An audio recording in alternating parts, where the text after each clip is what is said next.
திவ்ய தரிசனம் பை பிரித்திபா ராய். அவர்கள் இந்தியாவிற்கு வருகிறார்கள். செய்தி கிடைத்ததுமே என் மனது அலைப்பாய்ந்தது. மிஸ்டர் ஜான், இவர் மனைவி ரீனெட், கெனடா நாட்டு வாசிகள். கலை, இலக்கியம், கலாச்சாரம், பக்தி நெறி இவைகளில் ஆழ்ந்த ஈடுபாடு உள்ளவர்கள். நான் ஆராய்ச்சி பணியில் ஈடுபட 4 ஆண்டுகள் கெனடா நாட்டு டொரண்டோ நகரில் அவர்களுடன் உதவும் விருந்தாளியாக, அதாவது உணவுக்கும் தங்கும் அறைக்கும் பணம் கொடுக்கும் விருந்தாளியாக கூடி வாழ்ந்தேன். பாரதம் திரும்பும் பொழுது உபச்சாரமாக அவர்களிடம், எங்கள் நாட்டுக்கு வாருங்கள், சுற்றுப்பயணத்திற்கான திட்டத்தில் பாரதத்தையும் சேர்த்து கொள்ளுங்கள் என்றேன். ரீனெட் உற்சாகத்துடன் சொன்னாள், நண்பரே, நாங்கள் நிச்சயம் பாரதத்திற்கு வருகிறோம். இவள் பேச்சில் மரியாதை நிமித்தம் இல்லை, தீர்மானம் துணிப்பதை உணர்ந்தேன். எப்பொழுது அம்மணி? ரத யாத்திரை உற்சவம் நடக்கும்போது உங்கள் விருந்தாளியாக தங்கியிருப்போம். நீங்கள்தான் எங்களுக்கு கைடு. நிச்சயம். உங்களை ஆவலுடன் எதிர்பார்த்திருப்பேன் என்றேன். தொடர்ந்து எனக்குள் நிச்சயம் செய்து கொண்டேன், இந்த வருஷம் நான் பூரி ஜெகநாதரின் ரத யாத்திரை உற்சவத்தில் முழுவதுமாக கலந்து கொள்ள வேண்டும். மிஸ்டர் ஜான் வருவதற்குள் நான் அதை தரிசித்து ஆத்ம அனுபவம் பெற வேண்டும். இவர்கள் இந்த ஆண்டு வரப்போவதில்லை. ஜான் ரீனெட் தம்பதிகளின் வீட்டில் உணவுக்கும் தங்கும் அறைக்கும் பணம் கொடுத்து விருந்தாளியாக இருப்பவர்கள் ஒரு கண்டிப்பான வழக்கத்தை கடைபிடித்தாக வேண்டும். இரவு சாப்பாட்டை எல்லோரும் சேர்ந்து சாப்பிட வேண்டும். இதில் அவர்களுக்கு தனி மகிழ்ச்சி. மேலும் கணவனும் மனைவியும் சுவாரஸ்யமான தகவல்கள், கதைகள், ஜோக்குகள் எல்லாம் சொல்லி விருந்து மேஜையை கலகலப்பாக்குவார்கள். விருந்தாளிகளை உபசரிப்பதில் தனி ஆர்வம், அக்கறை, குடும்ப பாசத்தின் ஒட்டுறவு வளர வேண்டும் என்பதில் கவனமாக இருப்பார்கள். எங்களுக்கும் குடும்பத்தை விட்டு பிரிந்து வந்த கவலை, ஏக்கம் தெரியாமல் இனிய காலை போக்கை ஏற்படுத்தி அந்த ஜான் தம்பதிகள் அன்பே உருவானவர்கள். அங்கிருந்த 4 விருந்தினரும் இந்தியர்கள்தாம். இந்தியர்கள் பற்றி தனி ஆர்வம், மதிப்பு, நட்பு அந்த கெனடா தம்பதிகளுக்கு அதிகம் இருந்தது. நான் எடுத்துச் சென்ற கருப்பான பூரி ஜெகநாதர் மூர்த்தத்தில் அவர்களுக்கு அதிக ஈடுபாடு. முழு உருவம் கூட இல்லை. புதியவர்களுக்கு ஊனமுற்ற முடமான உருவம், அந்த ஈனமான மேனிதான் புலப்படும். இத்திருவடிவத்தில் இந்த வெள்ளையருக்கு ஏற்பட்டிருக்கும் பேரார்வத்தை கண்டு அதிசயித்தேன். நான் ஒரிசாக்காரன், மற்ற 3 வங்காளி, தமிழர், இந்திக்காரர். ஜான் தம்பதியினருக்கு என் மீது தனி பரிவு. இரவு சாப்பாட்டு மேஜையில் என்னையும் பூரி ஜெகநாதரையும் பற்றித்தான் பேச்சு தொடங்கும். கலிங்க நாட்டு சிற்பம், தேவாலயங்கள், கலாச்சாரம், பழக்க வழக்கம் பற்றி அதிக ஆர்வம், நிறைய கேள்விகள் கேட்டுக்கொண்டிருப்பார்கள். நான் தடுமாறுவேன். மற்ற நண்பர்கள் விவரமாக பதிலளித்து என் மானத்தை காப்பாற்றுவார்கள். இதில் ஒரு வேடிக்கை என்னவென்றால், பூரி ஜெகநாதரனின் ரத யாத்திரை உற்சவத்தை என்னை விட நண்பர்கள் அதிக ஜீவனுடன் வர்ணிப்பார்கள். அவர்கள் நேரில் தரிசித்திருக்கிறார்கள். நான் கட்டாக் நகரவாசியாக இருந்தும் ரத உற்சவத்தை தரிசித்தது இல்லை. நிறைய கேள்விப்பட்டதோடு சரி, எனக்கு வெட்கமாக இருக்கும். உண்மையை சொல்லவும் துணிவு இல்லை. நண்பர்கள் மாறி மாறி சொல்வார்கள், பூரி ஜெகநாதர் ரத யாத்திரையை வர்ணிக்க இயலாது, அதை தரிசிக்க வேண்டும். அப்பொழுது ஏற்படும் உணர்ச்சிகளை சுய அனுபவத்தில் உணர வேண்டும். அந்த பக்தர் வெள்ளத்தை, அலைமோதும் மனித கடலை, அவர்கள் இசைக்கும் பக்தி பரவசமான துதி கீதங்களை, பகவத் நாமாக்களை, அவை எழுப்பும் வர்ணிக்க இயலாத பரவச நிலையை, ஆஹா, இதையெல்லாம் கண்டு களிக்காத, அனுபவிக்காத மனித பிறவி வீண்தான். மிஸ்டர் ஜான், மேடம், நீங்கள் அவசியம் ரத யாத்திரை தரிசிக்கவாவது இந்தியாவிற்கு வர வேண்டும். அப்படியே எங்கள் தமிழ்நாட்டிற்கும் வாருங்கள். அங்குள்ள தேவாலயங்களையும் கோபுரங்களையும் சிற்பங்களையும் பார்த்தால் மிக மகிழ்ச்சி அடைவீர்கள். அங்கும் பெரிய தேர் திருவிழாக்கள் உண்டு. ஆனால் பூரி ஜெகநாத ரத யாத்திரை போல் இல்லை. 3 ரதங்கள் சேர்ந்தாற் போல எழுந்தருளும் திருவுலா காட்சி. ஆகா, திவ்யமான தரிசனம். வங்காளத்திற்கு வாருங்கள், காளி கோயிலை பார்த்து மகிழ்வீர்கள். விஜயதசமி உற்சவம் மிக விசேஷம். ரவீந்திரநாத் தாகூரின் சாந்தி நிகேதனத்திற்கும் போய் வரலாம். வங்காளி பாணி ஓவியங்களை ரசிக்கலாம். உத்தரப்பிரதேசத்தில் சுற்றுலா தலங்கள் நிறையவே உள்ளன. மலைவாஸ் தலங்கள், இமயமலை சாரல்கள், கங்கை நதி தீர்த்த கஷேத்திரங்கள், தாஜ்மஹால், ஆக்ரா கோட்டை, டெல்லி செங்கோட்டை, அயோத்தி, மதுரா, பிருந்தாவனம் நிறைய பார்க்கலாம். அங்கும் ரத யாத்திரை உண்டா? பூரி ஜெகநாதத்திற்கு ஈடாக இல்லை. சின்ன ரதம், சின்ன கோயில், மகோன்னதமான தேவாலயங்களை காண வேண்டுமானால் தென்னிந்தியாவிற்குத்தான் போக வேண்டும்.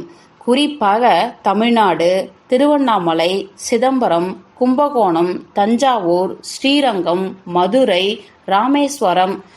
ஆஹா, எவ்வளவு பெரிய கோயில்கள்! நான் அங்கெல்லாம் போய் வந்திருக்கிறேன். மிஸ்டர் தாஸ், நீங்கள் கட்டாக் வாசி, ஒரிசாக்காரர். பல முறை ரத யாத்திரை உற்சவத்தில் கலந்து கொண்டிருப்பீர்கள். நான் நிறைய கேள்விப்பட்டதோடு சரி, போட்டோக்களில் பார்த்திருக்கிறேன். ஸ்ரீ ஜெகநாதர் தேரோட்டம் வரும் பெரிய வீதிகளை பொதுவாக படதாண்ட் என்பார்களாம்.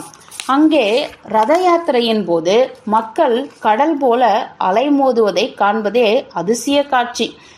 அப்பொழுது தர்மம், மதம், இனம், மொழி, பிரதேசம் முதலிய வேறுபாடுகளை மறந்து ஜனங்கள் மனிதகுலம் ஒன்று, ஓரினம், ஒரே குலம் என்ற உணர்வுடன் குழும்பியிருப்பதை காண வேண்டும்.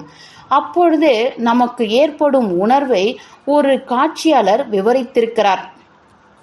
உலகம் யாவும் ஒரே குடும்பம், சர்வேஸ்வரன் ஒருவனே, மனித இனம் குலம் ஒன்றே ஒன்று. மிஸ்டர் தாஸ், இதை நேரில் வந்து தரிசித்து அனுபவிக்க ஆசைப்படுகிறோம். உங்களுக்கும் இந்த அனுபவம் ஏற்பட்டிருக்கும் இல்லையா?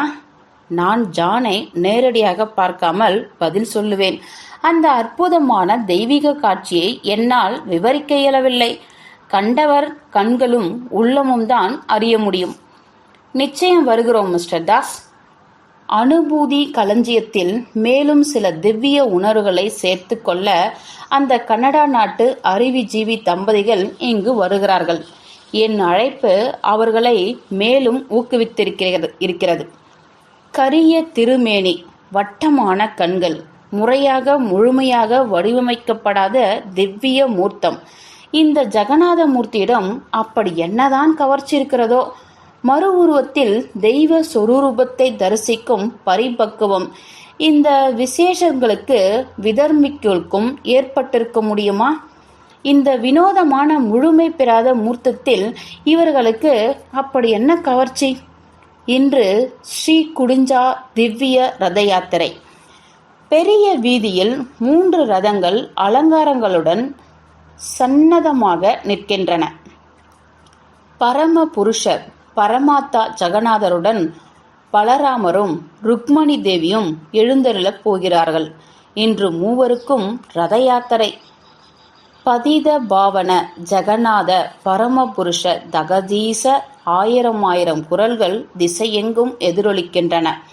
மக்களின் பெரும் வெள்ளப்பெருக்கை, அலையலையாய் வரும் மக்கள் வரிசைகளை காண்கிறோம். இந்த பேர் இயக்கத்திலும் ஒருங்கிணைந்த பிணைப்பு தென்படுகிறது. எல்லோரும் ஒரே குலம், எல்லோரும் ஒரே இனம், எல்லோரும் இங்கு ஜெகநாதரின் உயிர்ப்பு புள்ளிகள்.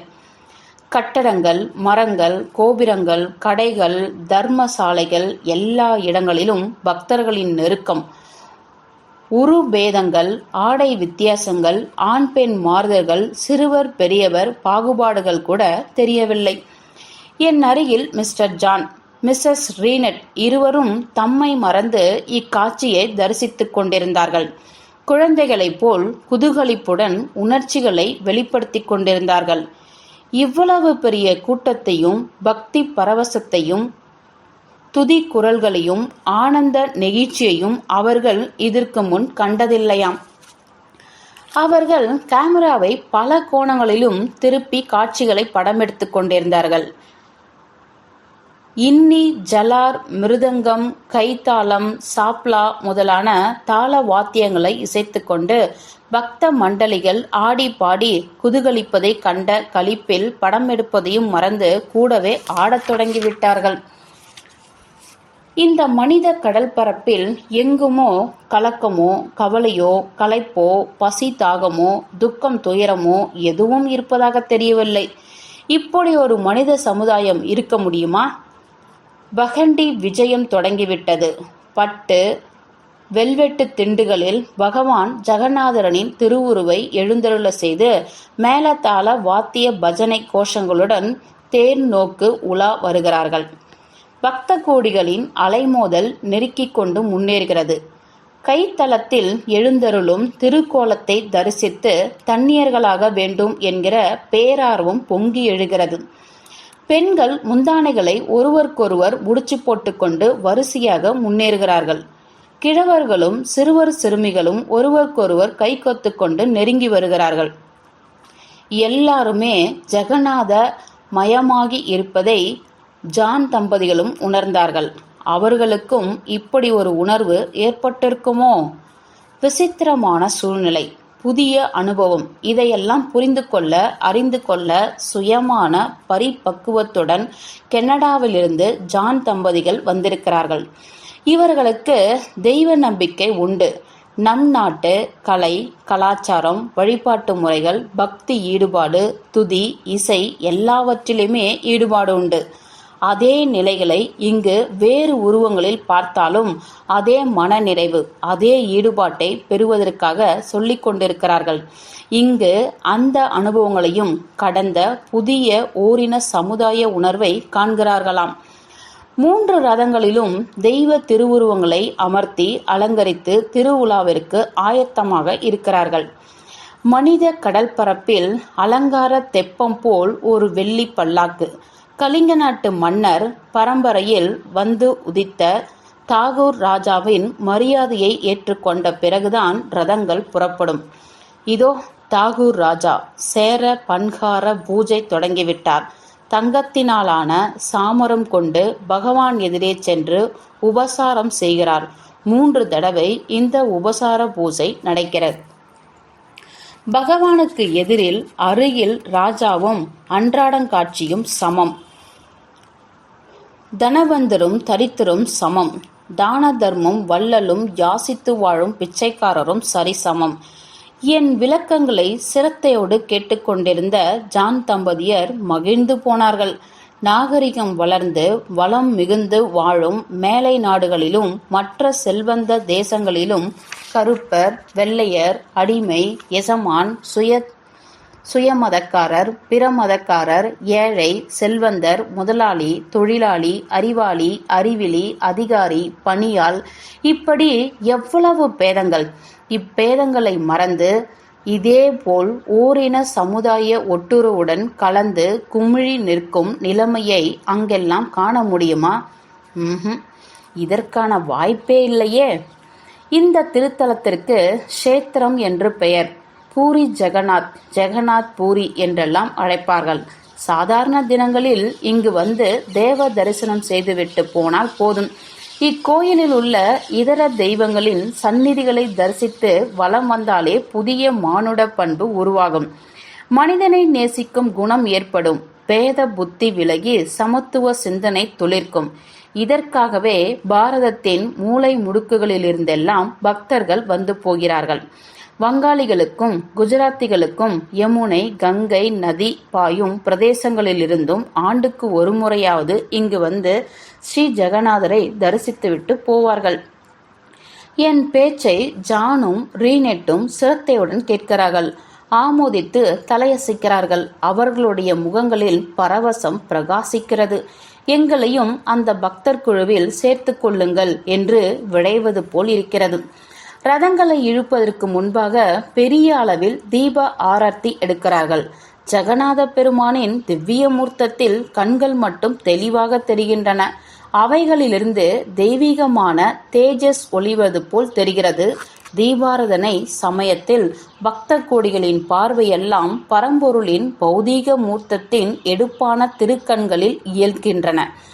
இந்த தருணத்தில் அதிகமான பிரகாசம் அந்த நயனங்களில் தென்படுகிறது. இந்த கண்களால் ஜெகநாதர் அகில உலகத்தையும் பார்த்து கொண்டிருக்கிறார். இந்த கண்களில் சகலவிதமான சிருஷ்டிகளும் அடக்கம். நாமும் இவைகளுள் அடங்கியவர்கள். பக்தர்களின் நாம சங்கீர்த்தனம் பல திசைகளிலிருந்து பல வகைகளில் ஒலித்து கொண்டிருக்கிறது. இரு திவ்ய நயனங்களில் 10,000 கண்கள் லயித்திருக்கும் அதிசயத்தை வேறு எங்கு காண முடியும்? மிஸ்டர் தாஸ், மனித கடலில் எந்த ஒரு புள்ளியும் இங்கு பிரகாசமான இரு வட்ட வடிவமான ஒளி ஊற்றில் சங்கமிக்கத்தான் அலைகிறது, மோதுகிறது. ஆஹா, அற்புதம்! மிஸ்டர் ஜான் குழந்தை போல குதூகலித்து கொண்டு சொல்கிறார். சிரமப்பட்டு கூட்டத்தில் இடிபடாமல் இரு வெளிநாட்டு நண்பர்களையும் பத்திரமான உயரமான இடத்திற்கு அழைத்துச் சென்றேன். இருவரும் பைனாக்குலர்களையும் கேமராக்களையும் மாறி மாறி நாலா பக்கமும் திருப்பி பார்த்து கொண்டிருந்தார்கள். எனக்கு வியப்பாக இருந்தது. ரதங்கள் நகர்ந்து கொண்டிருக்கின்றன. மிஸ்டர் ஜான் எதிர்ப்பக்கம் பார்த்து கொண்டிருக்கிறார். ஜெகநாதமூர்த்திக்கு முதுகை காட்டிக்கொண்டு எதிரே அப்படி என்ன பார்க்கிறார்? நானும் அவர் பார்த்து கொண்டிருந்த திசையில் திரும்பி பார்த்தேன். ஒன்றும் புலப்படவில்லை. மிஸ்டர் ஜான், பகவான் ஜெகநாதரை தரிசிப்பதை விட்டுட்டு வேறெங்கோ பராக்கு பார்த்து கொண்டிருக்கிறீர்களே, அப்படி என்ன அதிசய காட்சி அங்கே? மிஸ்டர் ஜான் கேமராவில் வைத்திருந்த கண்ணை நகர்த்தாமல், மிஸ்டர் ஜான், நான் அகில உலகுக்கும் அதிபதியை, பாதுகாவலரை, ஜெகநாதரை தரிசித்து விட்டேன். அவரை எப்படி தரிசிக்க வேண்டும் என்பதையும் இப்பொழுது உணர்ந்து கொண்டேன். விசேஷ மரக்கட்டையிலிருந்து உருவாக்கிய உயிரோட்டம் இல்லாத தெய்வ மூர்த்தத்தை மனித முடிவில் இப்பொழுது தரிசித்துக் கொண்டிருக்கிறேன். நீங்களும் பாருங்கள். இதோ எதிரில் அவர் கை நீட்டிய பக்கத்தில் உற்று பார்த்தேன். அவர் குரலில் உணர்ச்சி குமிழிட்டதையும் கவனித்தேன். அங்கே ஒரு குருட்டு கிழவர். அவர் கையை பற்றி கொண்டு வயதான மாது ஒருத்தி. ஏழைகள் என்பது வெளிப்படையாக தெரிந்தது. அந்த அம்மாள் கிழவரிடம் ஜெகநாத பெருமானின் திவ்ய அலங்கார சொரூபத்தையும் ரதங்களின் அலங்காரங்களையும் பக்தர்களின் ஈடுபாட்டையும் பூசாரிகளின் உபச்சார பூஜைகளையும் நேரடை வர்ணனையாக விவரித்துக் கொண்டிருந்தாள். அவள் குரலில் தொனித்த பக்தியும் பூரிப்பும் அந்த வயதானவரின் முகத்தில் பிரதிபலித்தது. கிழவர் அடிக்கடி கைகளை உயர்த்தி ஆஹா ஆஹா என்று கூவிக்கொண்டே பரவசத்துடன் குரல் கொடுத்தார். கூப்பிய கரங்களை சென்னி மீது வைத்து வணங்கிக் கொண்டே துதித்தார். அந்த பக்தருக்கு ஜெகநாத தரிசனம் கிட்டியிருக்கிறது. கண் படைத்தவர்களை விட அவர் தெளிவாக தெய்வ தரிசனம் செய்வதை அவர் முகப்பொலிவிலிருந்தே புரிந்து கொள்ள முடிந்தது. அந்த கிழவர் தழுதழுத்த குரலில் சொல்லிக் கொண்டிருந்தார். உன் திருமேனி சௌந்தரத்தை தரிசித்து என் கண்களுக்கும் பாக்கியம் பெற்றுவிட்டேன். ஆகா, என்ன திவ்யமான திருக்குலம்! என் ஜென்மம் பிறவி பயனை பெற்றுவிட்டேன். குருடனுக்கும் கண்களை கொடு, கண் பார்வையை திருப்பிக் கொடு என்று யாசிக்க இங்கு வந்தேன். இங்கு இப்பொழுது எனக்கு உன் திவ்ய தரிசனம் கிடைத்துவிட்டது. எனக்கு ஊனக்கண் பார்வை வேண்டாம். இப்பொழுது நீ அளித்த திவ்ய திருஷ்டி எனக்கு போதும் போதும் என்றார். அக்கிழவரின் கண்களிலிருந்து நீர் பெருக்கிக் கொண்டிருந்தது. ஆனந்த கண்ணீராகத்தான் இருக்க வேண்டும். அந்த கிழவரின் மொழி ஜானுக்கு புரியாதிருக்கலாம். ஆனால் அவர் சொன்னதை அப்படியே தெரிவித்து இப்படித்தான் பேசியிருக்க வேண்டும் என்றார் தன்னம்பிக்கையுடன். நான் ஆச்சரியத்துடன் அவரையும் அந்த கிழவரையும் மாறி மாறி பார்த்து கொண்டிருந்தேன். மிஸ்டர் ஜான் முணுமுணுத்தார். இந்த மனிதனின் விழிகளுக்கு எதிரில் இருட்டுத்தான் தெரியும். கார்முகில் வண்ணன் ஜெகநாத பெருமானின் நிறமும் அதுதானே. அந்த இருளே கண்ணனாக உருமாறி இப்பெரியவருக்கு தரிசனம் அளித்திருக்க வேண்டும். மிஸ்டர் தாஸ், எதிரே ரதத்தில் கொலுவிட்டிருக்கும் ஜெகநாதரின் இரு பெரிய கருவிழிகளை நான் இப்பொழுது அந்த அந்தகரின் விழிகளில் தரிசித்தேன். அதே பெரிய வட்டமான கண்கள் மிஸ்டர் தாஸ். உங்களுக்கு தெரிகிறதா? தெரியாவிட்டாலும் பரவாயில்லை. என் அனுபவத்தை பகிர்ந்து கொள்ளுங்கள். உங்கள் ஜெகநாதர் எதிரே உள்ள கோயிலில் இல்லை, எதிரே நகரும் ரதத்திலும் இல்லை. இந்த ஆடம்பர அலங்காரத்திலோ பூஜ ஆராதனை காட்சிகளிலோ இல்லை. இந்த குருடரை போன்ற ஏழை எளிய பக்தர்களின் உள்ளங்களில், இதய துடிப்புகளில் குடிக்கொண்டிருக்கிறார். இந்த ஏழையின் முகத்தில் இறைவன் குடிக்கொண்டிருக்கிறான் தாஸ். இந்த சத்திய தரிசனம் எனக்கு இன்று கிடைத்திருக்கிறது. நான் மிஸ்டர் ஜானை எப்படி பாராட்டுவது என்றே புரியாமல் தவித்துக் கொண்டிருந்தேன். அவரே தொடர்ந்தார். மிஸ்டர் தாஸ், இந்தியா வந்த புதிதில் நான் கவலைப்பட்டு கொண்டிருந்தேன். எங்கு பார்த்தாலும் பசி, பிணி, துன்பம், நோய், அசுத்தம், ஏழ்மை, இயலாமை, மெத்தனம், அறியாமை, அவலம். இந்த சூழ்நிலையில் இங்கு மனிதர்கள் எப்படித்தான் வாழ்கிறார்களோ? வாழ வேண்டும் என்கிற ஆசையே அற்றுப்போகும் சூழ்நிலை இது. ஆனால் இன்றுதான் எனக்கு ஞானோதயம் ஏற்பட்டது. இவர்கள் அரசியலரின் பொய்யான வாக்குறுதிகளை நம்பி வாழவில்லை. தம்மை தாமே ஏமாற்றிக்கொண்டும் கனவுகளில் மிதந்தும் வாழவில்லை. இவர்களிடம் ஆதார சக்தியாக, உயிர் சத்தாக இயங்குவது ஆழ்ந்த நம்பிக்கை, மகா விசுவாசம், திவ்ய திருஷ்டி, தெய்வம் சார்ந்த இறையாண்மை, தெய்வத்தின் அம்சமாக இப்பௌதீக பொருள்களை தரிசிக்கும் பிரக்னைதான் இவர்களிடம் உள்ள திவ்ய திருஷ்டி. இதன் துணை கொண்டுதான் ஒரு வறிய வாடிய அந்தகர் மணிக்கணக்கில் பசி தாகம் மறந்து இங்கு ஜெகநாதரின் எதிரே நிற்க முடிகிறது, தெய்வத்தை தரிசிக்க முடிகிறது.